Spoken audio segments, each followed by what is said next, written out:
ইন্নাল হামদুলিল্লাহ ওয়াসসালাতু ওয়াসসালামু আলা নাবিয়্যিল্লাহি ওয়া বা'দ।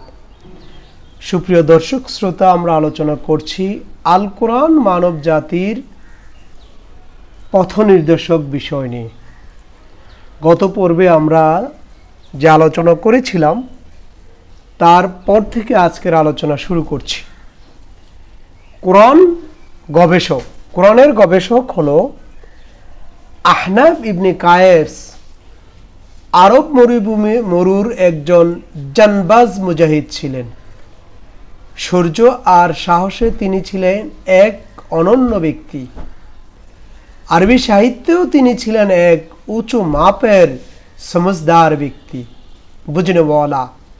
আরবি সাহিত্যে যার পাণ্ডিত্য ছিল সুউচ্চ। আল্লাহর নবী সাল্লাল্লাহু আলাইহি ওয়াসাল্লামের পবিত্র চেহারা মোবারক দেখার সৌভাগ্য তার হয়নি, কিন্তু পেয়েছেন নবী সাল্লাল্লাহু আলাইহি ওয়াসাল্লাম এর হাতে গড়া বহু সাহাবীর একান্ত সান্নিধ্য। একদিন তার সামনে এক ব্যক্তি কোরআনের একটি আয়াত পড়লেন, আমি তোমাদের কাছে এমন একটি কিতাব নাজিল করেছি যাতে তোমাদের কথা আছে, অথচ তোমরা চিন্তা গবেষণা করো না। সূরা আম্বিয়ার 10 নম্বর আয়াতটি তেলাওয়াত করলেন। এই আয়াতটি তাকে যেন নতুন দিগন্তের দিকে আহ্বান জানালো।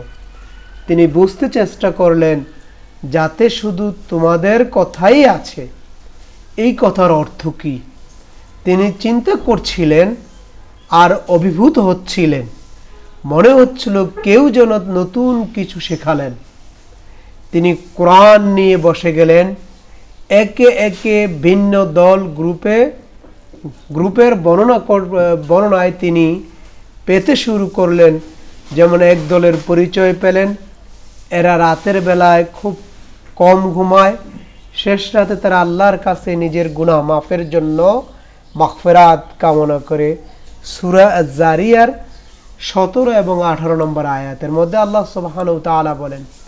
আবার আরেক দলের পরিচয় পেলেন, এভাবে তাদের পিঠ রাতের বেলা বিছানা থেকে আলাদা থাকে। তারা নিজেদের প্রতিপালককে ডাকে, ভয় করে, প্রত্যাশা নিয়ে তারা অকাতরে আমার দেয়া রিজিক থেকে খরচ করে।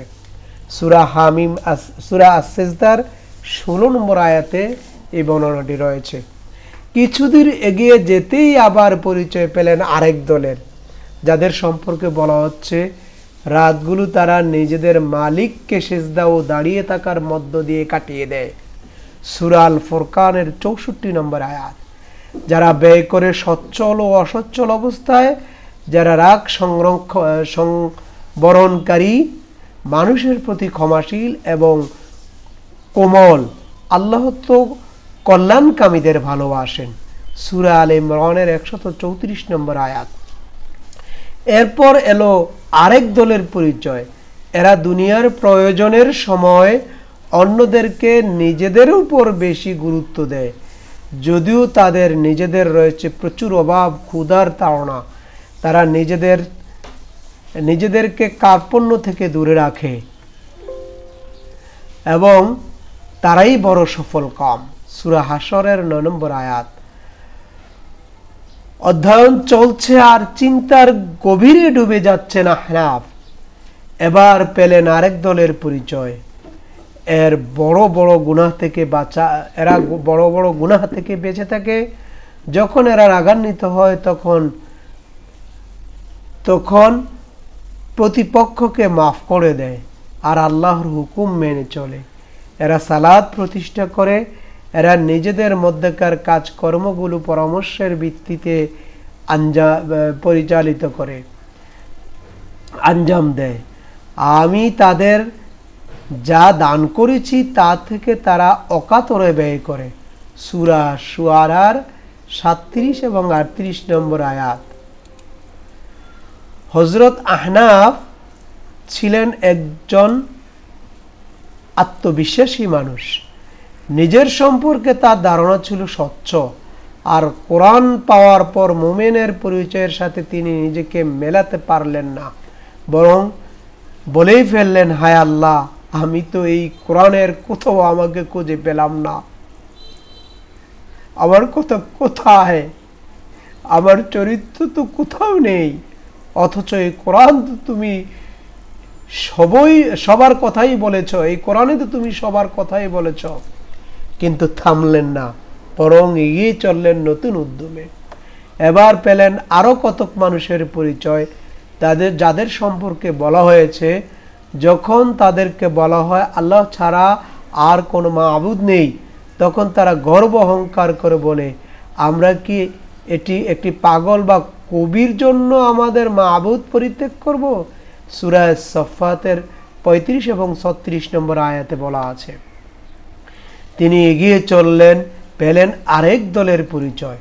যখন এদের সামনে আল্লাহর নাম উচ্চারণ করা হয়, তখন এদের অন্তর অত্যন্ত নাখোশ হয়ে পড়ে, অথচ যখন এদের সামনে আল্লাহ তাআলা ছাড়া অন্যদের কথা বলা হয়, তখন তাদের অন্তর খুশিতে ভরে যায়। সূরা জুমারের 45 নম্বর আয়াতে আছে। তারপর আরেক দলের পরিচয় হলো, তারা সামনে তোমাদের কিসের জাহান্নাম এবং এই আগুনে নিক্ষেপ করলো, তোমাদেরকে কিসে জাহান্নাম এবং এই আগুনে নিক্ষেপ করলো? তারা তখন বলবে, আমরা সালাত প্রতিষ্ঠা করতাম না, আমরা গরিব মিসকিনদেরকে খাবার দিতাম না, কথা বানানোর যাদের কাজ, আমরা তাদের সাথে মিশে কাজকর্মে লেগে যেতাম, আমরা শেষ বিচারের দিনটিকে অস্বীকার করতাম। এভাবে একদিন আমাদের মৃত্যু সামনে চলে আসলো। সূরা মুদ্দাসসিরের 42 থেকে 47 নম্বর আয়াত আল্লাহ পাক রব্বুল আলামিন একথা বলেছেন। আহনাফ এভাবে কোরআনের আঁকা একে অনেক দলের লোকের চেহারার সাথে নিজেকে মেলাতে চেষ্টা করলেন, কিন্তু মিলল না। শেষ গ্রুপের সাথেও মিলল না। শেষ গ্রুপের ব্যাপারে তো তিনি বলেই ফেললেন, হায় আল্লাহ, এ ধরনের লোকদের উপর তো আমি অত্যন্ত অসন্তুষ্ট, আমি এদের ব্যাপারে তোমার আশ্রয় চাই, এ ধরনের লোকদের সাথে আমার কোনো সম্পর্ক নেই। তিনি যেমন নিজের ইমানের ব্যাপারে আস্থাশীল ছিলেন, তেমনি গুনাহের ব্যাপারেও ছিলেন সমান সজাগ। আল কোরআনের পাতায় তিনি এমন একটি চেহারা খুঁজে ফিরছিলেন যাকে একান্ত নিজের বলে মনে করতে পারেন। তিনি মহান আল্লাহ সুবহানাহু ওয়া তাআলার ক্ষমা ও দয়ার ব্যাপারেও ছিলেন গভীর বিশ্বাসী। তাই তিনি কোরআনের পাতায় খুঁজে ফিরলেন এমন এক চেহারা যেখানে তিনি পাবেন ভালো মন্দ মেশানো মানুষের প্রতিচ্ছবি। তিনি গভীর মনোযোগের সাথে আবার গবেষণায় লেগে গেলেন। তিনি পেলেন এমন একদল মানুষের বর্ণনা যাদের সম্পর্কে বলা হয়েছে, এমন ধরনের কিছু লোক আছে যারা নিজেদের গুনাহ স্বীকার করে, এরা ভালো মন্দ মিশিয়ে কাজকর্ম করে, কিন্তু কিছু লোক ভালো, কিছু লোক মন্দ। আশা করা যায় মহান আল্লাহ এদেরকে ক্ষমা করে দিবেন। অবশ্যই আল্লাহ তাআলা বড়ই দয়ালু, ক্ষমাশীল। সূরা তাওবার 102 নম্বর আয়াত। হযরত আহনাফ ইবনে কায়েস এই আয়াতের সাথে নিজের অবস্থাকে ভালোভাবে বোঝাতে চাইলেন, মেলাতে চাইলেন তার জীবনের প্রতিটি অধ্যায়ের সাথে। যখন হুবহু মিল খুঁজে পেলেন, বললেন, এতক্ষণ পর আমি আমাকে উদ্ধার করেছি। আমি আমার গুনাহের কথা অকপটে স্বীকার করি। আমি যা কিছু ভালো কাজ করি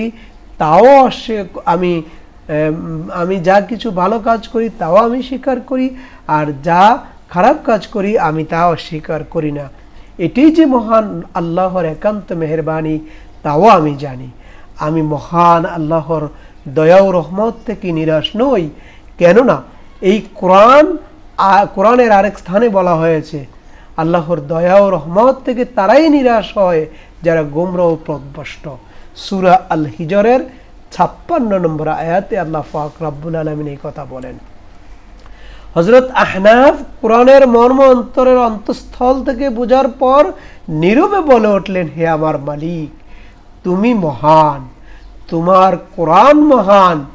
সত্যি তোমার এই কোরআনে দুনিয়ার জ্ঞানী গুণী, পাপী তাপী, ছোট বড়, ধনী নির্ধন সবার কথাই আছে।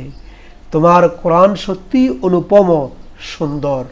পাক ভারতীয় উপমহাদেশের প্রখ্যাত আলেমে দ্বীন শেখ আল্লামা আবুল হাসান আল নাদভী তার এক রচনায় আহনাব ইবনে কায়াসের ঐতিহাসিক গল্পটি বর্ণনা করেছেন। আসুন আমরা সবাই প্রত্যেকে খুঁজে ফিরে কোরআনের বর্ণিত দল উপদলের সাথে আমাদের চরিত্রকে বুঝে নিই। আমরা বুঝে নিই আমাদের প্রত্যেকের স্ব চরিত্র কোরআনের সাথে হুবহু মিলানোর তৌফিক আমাদেরকে আল্লাহ পাক রব্বুল আলামিন দান করুন। খুব সহজেই কোরআনের অর্থ হৃদয়ঙ্গম করা সম্ভব। পবিত্র কোরআনুল কারিমে আল্লাহ তাআলা বারবার বলেছেন সূরা আল কমারের 54 নম্বর, 17 নম্বর, 22 নম্বর, 32 নম্বর এবং 40 নম্বর আয়াতে, আমি কোরআনকে সহজ করে দিয়েছি বোঝার জন্য। অতএব কোন চিন্তাশীল আছে কি কোরআনের এই আয়াতটি পড়ার পর আপাতত দৃষ্টিতে মনে হতে পারে যাদের মাতৃভাষা আরবি নয় তাদের জন্য কোরআন বোঝা কেমন সহজ হতে পারে? তার মানে হলো আল্লাহর এই বাণীতে এমন কিছু কোনো ইঙ্গিত লুকিয়ে আছে যা আমরা বুঝতে ব্যর্থ হচ্ছি। ভারত ভূপদার্থ বিজ্ঞানবিদ এবং বিশিষ্ট কোরআন বিশেষজ্ঞ ডক্টর আব্দুল আজিজ আব্দুর রাহিম দীর্ঘ 20 বছর গবেষণা করে কোরআন শিক্ষার যে বৈজ্ঞানিক পদ্ধতি প্রণয়ন করেছেন তার মাধ্যমে যে কোনো সাধারণ মুসলিমের পক্ষে খুব সহজেই কোরআন হৃদয়ঙ্গম করা সম্ভব। ভারতের হায়দ্রাবাদের শহরে তিনি প্রতিষ্ঠা করেছেন আন্ডারস্ট্যান্ড কোরআন একাডেমি। প্রায় মোট শব্দ হলো প্রায় ৭৮,০০০। ডক্টর আব্দুল আজিজ গবেষণা করে দেখেছেন আমরা নিয়ত থেকে শুরু করে নামাজের মধ্যে যেসব দোয়া, দুরুদ, ফাতিহা, কোরআনের শেষ পারার ছোট ছোট সূরাগুলি তেলাওয়াত করি, কোরআনের সুপরিচিত আয়াত হামেশা তেলাওয়াত করি, তাতে যতগুলি শব্দ রয়েছে সেগুলির পরিমাণ হলো ৫৫,০০০ বার পবিত্র কোরআনে এসেছে, যা কোরআনের মোট শব্দের সংখ্যায় ৭০%। কোরআনের মোট মৌলিক শব্দের সংখ্যা হলো প্রায় ১৮৫০। ডক্টর আব্দুল আজিজের হিসাব মতে ২৫০টি মৌলিক শব্দ শিখতে পারলেই কোরআনের ৭০% শব্দ জানা যায়। সবচেয়ে আনন্দের কথা হলো নামাজের প্রয়োজনীয় দোয়া ও সূরা পড়তে গিয়ে আমরা প্রায় 50টি বাক্য তেলাওয়াত করি, যার মধ্যে রয়েছে আনুমানিক 150 থেকে 200টিরও বেশি শব্দ। কেবল এই বাক্যগুলি বোঝার চেষ্টা করলেই বাড়তি কোনো পরিশ্রম ছাড়া আরবি ভাষার কাঠামো সম্পর্কে সম্যক ধারণা পাওয়া যায়। ডক্টর আব্দুল আজিজের হিসাব কষে দেখিয়ে দিয়েছেন, মনোযোগ সহকারে আন্তরিকতার সাথে যদি পদ্ধতি অবসরণ করা হয় মাত্র 200 ঘন্টার মধ্যে পুরো কোরআনের অর্থ আয়ত্তে আনা যায়। কেউ যদি সপ্তাহে কোরআন শিক্ষার জন্য মাত্র 4 ঘন্টা ব্যয় করতে পারেন তাহলে 1 বছরের মধ্যে এই লক্ষ্য অর্জন করা সম্ভব। কোরআন তেলাওয়াত করলে আল্লাহ তাআলার পক্ষ থেকে শান্তি নাজিল হয়। মুসলিম শরীফের 1167 নম্বর হাদিসে রাসূলুল্লাহ সাল্লাল্লাহু আলাইহি সাল্লাম বলেন, তোমাদের প্রতি আমি 2টি জিনিস রেখে যাচ্ছি, তোমরা পথভ্রষ্ট হবে না যতক্ষণ পর্যন্ত এই 2টি জিনিসকে আঁকড়ে ধরবে। একটি জিনিস হলো আল্লাহর কিতাব বা কোরআন, আর আমার সুন্নাহ। সুনান ইবনে দাউদের 4533 নম্বর হাদিসের মধ্যে বর্ণিত রয়েছে। আল কোরআন অনুধাবন করলে যেসব জাতি যেসব সুবিধা লাভ করতে পারে, কোরআনকে অনুধাবন করলে জাতি যেসব সুবিধা লাভ করতে পারে সেগুলি হলো, মুসলিম হিসাবে সমাজের অধিকাংশ মানুষ যদি আল কোরআনকে অনুধাবন করত তবে তাদের মধ্যে এমন কতিপয় গুণাবলী অর্জিত হতো যাতে তারা সৎ মানুষে পরিণত হতে পারে। সুতরাং কোরআন অনুধাবন করা মানুষের সংখ্যা যত বাড়বে সমাজ তত সুখী সমৃদ্ধ হবে। কোরআন অনুধাবনের মাধ্যমে সমাজ থেকে উন্নয়ন সম্ভব এবং এর কতিপয় দিক আমি আপনাদের সামনে উপস্থাপন করছি। এক, মৌলিক সৎ গুণাবলী সম্পূর্ণ মানুষের সংখ্যা বৃদ্ধি পাবে। 2, মৌলিক ত্রুটি সম্পূর্ণ মানুষের সংখ্যা কমে আসবে। মদ, জুয়া, খুন, রাহাজানি, ছিনতাই, দর্শনের মতো ভয়াবহতা অন্যায় সমাজ থেকে হ্রাস পাবে। সমাজের সৎ ও ভালো ব্যবসায়ীর সংখ্যা বাড়বে। ফলে ভোক্তাগণ বিভিন্ন ধরনের ভেজাল ও ওজনে কম দেওয়া, মুনাফাখুরি, চোরা কারবারি, প্রতারণা ইত্যাদি থেকে অনেকাংশে মুক্তি পাবে। সমাজের রন্ধ্রে রন্ধ্রে ঝেঁকে বসা দুর্নীতি, ঘুষ থেকে মানুষ পরিত্রাণ পাবে। অফিস আদালতে যে হয়রানি হচ্ছে, সাধারণ মানুষ তা থেকে অনেকাংশেই পরিত্রাণ পাবে। অসৎ টেন্ডারবাজির কারণে মানুষ আজ সরকারি যেসব সুবিধা সুযোগ থেকে বঞ্চিত হচ্ছে, তা অনেকাংশে হ্রাস পাবে। জনগণ উপকৃত হবে। রাজনীতির নামে আমাদের দেশে যে সমস্ত অনাচার, জনগণের অর্থ লুণ্ঠনের মহোৎসব চলে আসছে, তার হ্রাস হবে। ফলে জনগণ লাভবান হবে। সমাজ থেকে ভেজাল ও প্রতারণা কমলে মানুষের খাদ্য মান উন্নয়ন হবে। দেশের মানুষ সুস্বাস্থ্যবান হবে, কর্মক্ষম হবে এবং গড় আয়ু বৃদ্ধি পাবে। দুর্নীতি কমলে দেশের অর্থনৈতিক অবস্থার উন্নয়ন আরো বেগবান হবে। মানুষের মধ্যে সামাজিক শান্তি ফিরে এলে তাদের হতাশা হ্রাস পাবে। ফলে তা মানুষকে আরো বেশি আত্মবিশ্বাসী করে তুলবে। সমাজ থেকে আত্মহত্যার পরিমাণ হ্রাস পাবে। শুধু মুসলিমরাই নয়, যদি কোনো অমুসলমানও কোরআনের পার্থিব শৃঙ্খলার সম্পর্কিত নির্দেশনা মেনে চলে, তবে তারাও এই কল্যাণ শান্তি ভোগ করবে। আল কোরআন অনুধাবনে আমাদের করণীয়। আল কোরআন অনুধাবনে আমাদের যে করণীয় রয়েছে, তা হলো আমরা সমাজের একজন মুসলিম নাগরিক হিসেবে যার যার অবস্থান থেকে বাংলা ভাষায় কোরআন অনুধাবনের ক্ষেত্রে কতিপয় কাজ করতে পারি, সে বিষয়ে কতিপয় সুপারিশমালা পেশ করা হলো।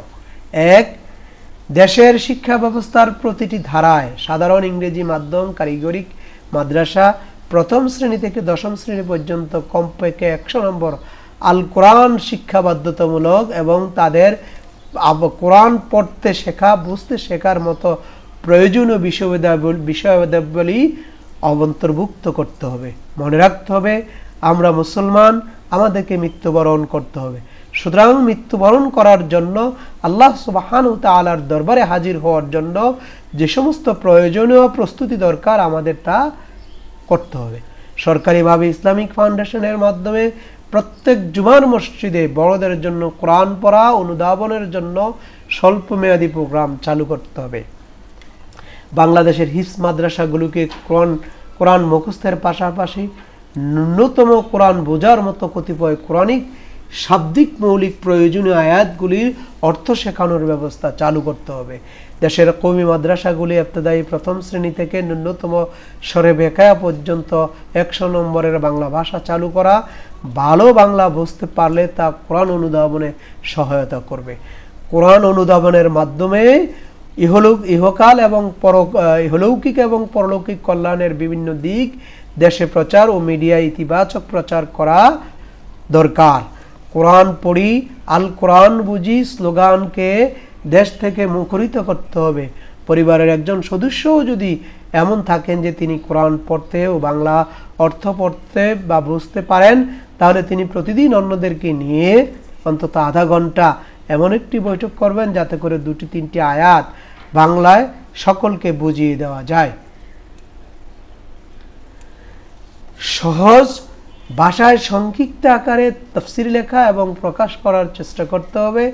মানুষের পকেটে বহনযোগ্য সহজ তাফসীর মুদ্রণ ও প্রচারের ব্যবস্থা করতে হবে। মসজিদের ইমাম সাহেবদেরকে কোরআন কেন্দ্রিক ধারাবাহিক আলোচনা আয়োজন করা, জুমার খুতবার মাধ্যমে কোরআনের ব্যাখ্যা যথাযথভাবে যাতে তুলে ধরা হয়। প্রত্যেকটি জুমার মসজিদে একটি করে তাক রাখা এবং তাতে কোরআনের অনুবাদ ও ব্যাখ্যা সম্বলিত পর্যাপ্ত তাফসীর রাখার ব্যবস্থা করা। কোরআনের ব্যাপারে যারা আন্তরিক, তাদেরকে কোরআনের যথার্থ অনুশীলনের মাধ্যমে নিজেদেরকে অন্যদের জন্য দৃষ্টান্ত হিসাবে উপস্থাপন করা, যাতে কোরআনের প্রতি মানুষের আকর্ষণ বাড়ে। আল কোরআন প্রজ্ঞাময় এবং হিকমাপূর্ণ। কোরআন হলো জ্ঞানের সর্বোচ্চ স্তরের উপলব্ধি, যার জন্য রাসূল সাল্লাল্লাহু আলাইহি সাল্লামকে পাঠানো হয়েছে। আর এর ব্যবহারিক দিকের দয়া, রাহমা, সৌন্দর্য আমরা রাসূল সাল্লাল্লাহু আলাইহি সাল্লামের যুগ থেকে সোনালী যুগের ইতিহাসে দেখতে পাই। সুবহানাল্লাহ, আল্লাহ এত দয়া। সূরা আর রহমানের 1 থেকে 2 নম্বর আয়াতে আল্লাহ পাক রব্বুল আলামিন বলেছেন যে তিনি একে প্রজ্ঞাময় কোরআন, তিনি একে প্রজ্ঞাময় কোরআন। সূরা ইয়াসিনের 2 নম্বর আয়াতে এই কথা বলা হয়েছে। আমাদের চিন্তা গবেষণায় মুহাম্মদ সাল্লাল্লাহু আলাইহি সাল্লাম থেকে সর্বোচ্চ উপকারের বাণী নাজিল করেছেন। আর এই কোরআনের সর্বোচ্চ হিকমা উপকার পাওয়ার জন্য আল্লাহর পথ দেখিয়ে দিয়েছেন চিন্তার লেভেলের বিভিন্ন মাধ্যমে। সেগুলি আমরা করতে পারি। 1, তাজাক্কুর বা চিন্তা ভাবনা করা, আকল খাটানো বা সহজতর ফিতরাত, সত্য মিথ্যার পার্থক্য উপলব্ধি করা, ফিকির করা, চিন্তাকে আরো গভীরে নিয়ে যাওয়া, তাদাব্বুর করা, সর্বোচ্চ লেভেলের চিন্তা গবেষণা করা এবং প্রজ্ঞার কাছে নিয়ে যাবে। এভাবে সমস্ত কোরআন জুড়েই শত শত আয়াত পাবেন, যা আল্লাহ পাক রব্বুল আলামিন বিভিন্ন চিন্তা সূচক শব্দের মাধ্যমে আমাদের চিন্তাধারাকে শানিত করে উপলব্ধি করার জন্য আহ্বান জানাচ্ছেন। লক্ষ্য করলেই দেখতে পাবেন তাকিলুন, তাযাক্কারুন, তাফাক্কারুন শব্দগুলি প্রায় প্রত্যেক বড় বড় সূরাতে আছে। তারা কি কোরআন নিয়ে গবেষণা না করে না, নাকি তাদের অন্তরে তালাবদ্ধ করা হয়েছে? সূরা মুহাম্মদের 33 নম্বর আয়াতে আছে। হযরত ওমর রাদিয়াল্লাহু তাআলা আনহু সূরা বাকারা শেষ করতে 3 বছর লাগার কারণ কি? চিন্তা, ফিকির, গভীর চিন্তা, গবেষণা ও প্রজ্ঞা উপলব্ধির মাধ্যমে আমল আর কোরআন বুঝতে এসে আল্লাহর শর্তকে সামনে নিয়ে। এজন্য সেই যুগ ছিল সোনালী যুগ ও সর্বোচ্চ শান্তি ও উন্নতির যুগ। কোরআন থেকে শিক্ষা গ্রহণ না করা ও বিমুখ হওয়ার পরিণতি। মানুষের হেদায়েতের জন্য আল্লাহ সুবহানাহু ওয়া তাআলা কোরআনকে অবতীর্ণ করেছেন। কোরআন মজিদ জ্ঞান ছাড়া, শিক্ষা ছাড়া, হেদায়েত ছাড়া অন্য কোনো জ্ঞানের দিক থেকে দিক নির্দেশনা নেই। দোলনা থেকে কবর পর্যন্ত কোরআন থেকে আলো গ্রহণ করতে হবে, দিক নির্দেশনা গ্রহণ করতে হবে, হেদায়েত গ্রহণ করতে হবে। আল্লাহ তার রাসূল সাল্লাল্লাহু আলাইহি সাল্লামকে সম্বোধন করে বলেছেন, যে অবস্থা থাকো, যেখানেই থাকো, কোরআন পড়েন। কোরআনের মর্যাদা যদি আমরা বুঝতাম তাহলে বিশ্বের মুসলিমরা আজ লাঞ্ছিত হতাম না। আমরা কোরআন থেকে বিমুখ হয়ে পড়েছি। কোরআন থেকে যারা বিমুখ হয় আর তারা 4টি বিপদে পড়ে, 3টি আখিরাতে, 1টি দুনিয়ায়। রাসূলুল্লাহ সাল্লাল্লাহু আলাইহি ওয়াসাল্লাম নিজে অভিযোগ পেশ করে বা নালিশ করবেন। কিয়ামতের দিন ভয়াবহ অবস্থা, আল্লাহ তাআলার অনুমতিতে রাসূলুল্লাহ সাল্লাল্লাহু আলাইহি ওয়াসাল্লাম উম্মতের জন্য শাফায়াত চাইবেন। কিন্তু যারা কোরআন শিক্ষা করেনি, কোরআনের সেসব হক রয়েছে তা আদায় করেনি, কিয়ামতের দিন নবী সাল্লাল্লাহু আলাইহি ওয়াসাল্লাম তাদের বিরুদ্ধে আল্লাহর দরবারে অভিযোগ পেশ করবেন। কোরআন এসেছে, রাসূল সাল্লাল্লাহু আলাইহি ওয়াসাল্লাম বলবেন, হে আমার রব, নিশ্চয়ই আমার কওম এই কোরআন পরিত্যাজ্য ও গণ্য করেছে। সূরা আল ফুরকান 30 নম্বর আয়াত। ইবনে কাসির বলেন, কোরআন না পড়া, তা অনুসরণ না করা, আমল না করা, তা থেকে হেদায়েত গ্রহণ না করা, এসব কোরআন পরিত্যাগের শামিল। 2, কোরআনের বিপক্ষে দলিল হিসাবে কোরআন শিক্ষা থেকে বিরত থাকার কারণে কোরআন তার বিপক্ষে দলিল হিসাবে উপস্থিত হবে। রাসূলুল্লাহ সাল্লাল্লাহু আলাইহি ওয়াসাল্লাম ইরশাদ করেন, কোরআন তোমার পক্ষে কিংবা বিপক্ষে দলিল। সহিহ মুসলিম শরীফের মধ্যে বর্ণিত রয়েছে। সরাসরি আল্লাহ রাব্বুল আলামিন কোরআনের ব্যাপারে প্রশ্ন করবেন। তোমাদের মধ্যে 60 বছর, 70 বছর, 80 বছর বয়স পেয়েছ এবং বিভিন্ন বিষয়ে ডিগ্রি লাভ করেছ, বিভিন্ন লেখার বই পড়েছ, কিন্তু কোরআন কতটুকু পড়েছে এ সম্পর্কে আল্লাহ পাক রব্বুল আলামিন বলবেন, যারা কোরআনকে বিভিন্নভাবে বিভক্ত করেছে, তোমাদের প্রভুর শপথ, আমি অবশ্যই তাদের সবাইকে জিজ্ঞাসাবাদ করব। সূরা আল হিজরের 91 এবং 92 নম্বর আয়াত। কোরআন থেকে যে বিমুখ, পৃথিবী তার জন্য সবচেয়ে বড় বিপদ। আল্লাহ তাআলা বলেন, যে ব্যক্তি রহমানের জিকির থেকে অর্থাৎ কোরআন থেকে বিমুখ জীবন যাপন করবে, আমরা তার পেছনে নিয়োগ করে দেই একটা শয়তান, সে হয়ে যায় তার সঙ্গী। এই শয়তানই মানুষকে বাধা দিয়ে রাখে আল্লাহর পথ থেকে, অথচ তারা মনে করে তারা সঠিক পথে আছে। সূরা যুখরুফের 36 এবং 37 নম্বর আয়াতে আল্লাহ পাক রব্বুল আলামিন বলেন, আল কোরআন আমরা কোরআন থেকে বিমুখ কিনা 7টি বিষয় পরীক্ষা করলেই বুঝতে পারবো। কোরআনের শিক্ষা চর্চা, কোরআন নিয়ে সকাল সন্ধ্যা সর্বময় চর্চা বা গবেষণা থাকতে হবে। হযরত উসমান ইবনে আফফান রাদিয়াল্লাহু তাআলা আনহু বলেন, তোমাদের মধ্যে সেই ব্যক্তি উত্তম যে নিজে কোরআন শিখে এবং অপরকে শিক্ষা দেয়। কোরআন তেলাওয়াতকে চর্চা করা, কোরআনের তেলাওয়াত আলাদা একটি ইবাদত। সবচেয়ে বড় জিকির হলো কোরআন তেলাওয়াত করা। আবু দাউদ শরীফের হাদিসে এসেছে, আব্দুল্লাহ ইবনে আমর রাদিয়াল্লাহু তাআলা আনহু আমর ইবনে আস রাসূল সাল্লাল্লাহু আলাইহি সাল্লামকে প্রশ্ন করলেন, আমাকে প্রতিদিন কতটুকু কোরআন তেলাওয়াত করতে হবে? রাসূল সাল্লাল্লাহু আলাইহি সাল্লাম বললেন, কমপক্ষে মাসে একবার খতম দিতে হবে। সে বলল, আমি তার চেয়ে কম সময়ে পারি, তাহলে 20 দিনে, তারপর 7 দিনে, তারপর 3 দিনে। সাহাবায়ে কেরাম প্রতিটি সপ্তাহে একবার কোরআন খতম করতেন। রাসূলুল্লাহ সাল্লাল্লাহু আলাইহি সাল্লাম তাহাজ্জুদের নামাজে প্রতি রাকাতে 3 পারা কোরআন তেলাওয়াত করতেন। সূরা আল বাকারার 52 নম্বর আয়াতের মধ্যে আল্লাহ পাক রব্বুল আলামিন বলেন, তোমরা আমাকে স্মরণ করো, আমি তোমাদেরকে স্মরণ করব। ফাযকুরুনি আযকুরুকুম ওয়াশকুরুলি ওয়ালা তাকফুরুন। কোরআন শোনার চর্চা করতে হবে। রাসূল সাল্লাল্লাহু আলাইহি সাল্লাম প্রতি রমজানে একবার করে কোরআন শুনতেন এবং শোনাতেন। সাহাবায়ে কেরাম তা করতেন। যখন কোরআন তেলাওয়াত হয় তখন তোমরা মনোযোগ সহকারে চুপ হয়ে থাকো এবং শ্রবণ করো, যাতে তোমাদের প্রতি অনুগ্রহ হয়। সূরা আরাফের 204 নম্বর আয়াতে আল্লাহ পাক রব্বুল আলামিন এই কথা বলেন। কোরআন পরিপূর্ণ বিধান জীবনের সকল ক্ষেত্রে বাস্তবায়নের চর্চা করা, কোরআনকে পরিপূর্ণ বিধান হিসেবে জীবনের সকল ক্ষেত্রে বাস্তবায়নের চেষ্টা করতে হবে। বাস্তবায়নের চেষ্টা আমাদের মাঝে আছে কিনা তা চিন্তা করতে হবে। কোরআন দিয়ে যদি দাওয়াত দেওয়ার চর্চা হয়, নবী সাল্লাল্লাহু আলাইহি সাল্লাম এবং রাসূল সাল্লাল্লাহু আলাইহি সাল্লাম আল্লাহর বিধানের দাওয়াত দিয়েছেন কোরআনের মাধ্যমে।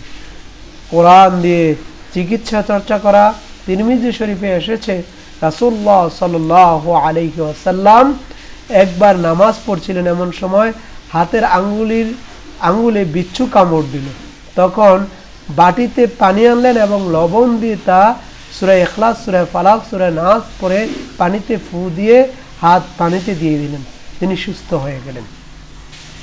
সমাপনী, আল্লাহ সুবহানাহু তাআলা পবিত্র কোরআনকে আমাদের জন্য এক মহা নেয়ামত ও ক্ষণস্থায়ী অস্তিত্বের একমাত্র সহায়ক হাতিয়ার, ভয় দুশ্চিন্তা দূর করার মাধ্যম, স্রষ্টার সান্নিধ্য নৈকট্য লাভের একমাত্র পথ, মুত্তাকিদের জন্য পথ প্রদর্শকের দিশা, পুঞ্জীবিত সম্পদের চেয়ে শ্রেষ্ঠ সম্পদ, রোগাক্রান্ত অন্তর,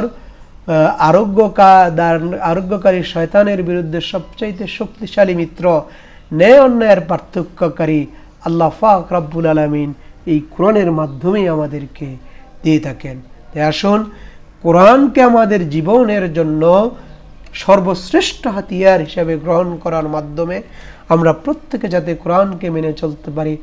সর্বপ্রথম আল্লাহ পাক রব্বুল আলামিন যেন আমাকে কোরআন অনুযায়ী জীবন যাপনের তৌফিক দান করেন এবং প্রতিটি মুসলমানের জন্য কোরআনের যে কল্যাণময় জীবন, এই কল্যাণময় জীবন যাতে আল্লাহ পাক রব্বুল আলামিন আমাদের জন্য ওয়াজিব করে দেন।